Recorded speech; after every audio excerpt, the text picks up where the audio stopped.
గోధుమ పిండి కలపటం చూపిస్తున్నాను. ఆల్రెడీ మన ఛానల్లో మై ఫ్యామిలీ మిడిల్ క్లాస్లో ఉంది, చపాతీ చేస్తాం ఎట్టాగో చూపించాను. పిండి కలపటం, ఉప్పు రుచికి సరిపడా, పొడి పిండిలోనే వేసుకోవాలి ఉప్పు, కొంచెం ఆయిల్, పొడి పిండిలో వేసుకుని ఇలా కలిపేసుకోవాలి.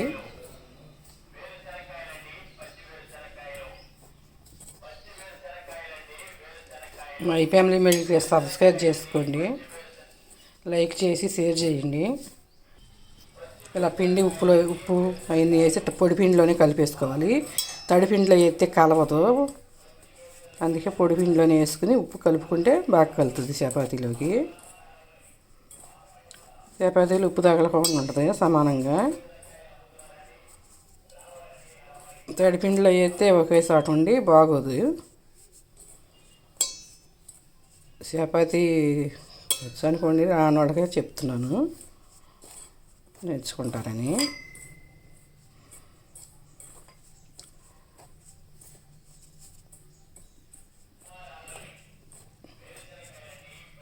లైక్ చేసుకోండి, షేర్ మీ లైక్ వల్ల అందరికీ షేర్ అవుద్దంట వీడియో అనేది. సబ్స్క్రైబ్ చేసుకుని లైక్ చేయండి. చూసిన వాళ్ళు ప్రతి ఒక్కళ్ళు కూడా సబ్స్క్రైబ్ చేసుకోండి.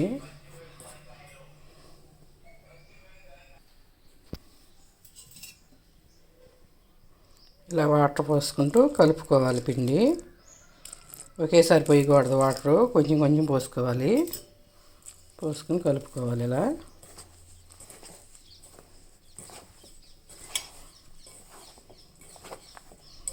మళ్ళీ బాగా వాటర్ ఎక్కువైపోయి పలసన అయితే మళ్ళీ రాదు చపాతీ వండకి, ముద్దెళ్ళే రాదు.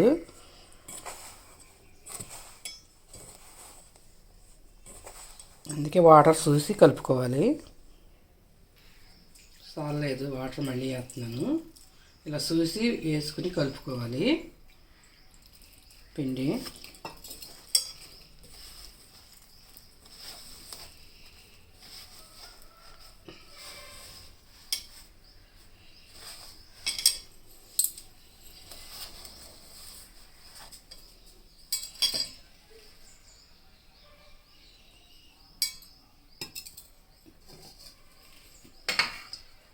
కాసిన పచ్చిపాలు ఉంటే పోసుకుంటే బాగానే ఉంటుంది చపాతీ టేస్ట్గా, అందుకే కాసిన పోతున్నాను.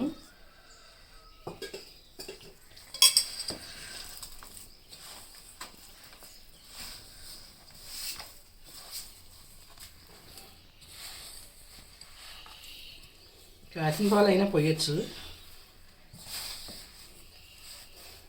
పచ్చి అయినా పోసుకోవచ్చు.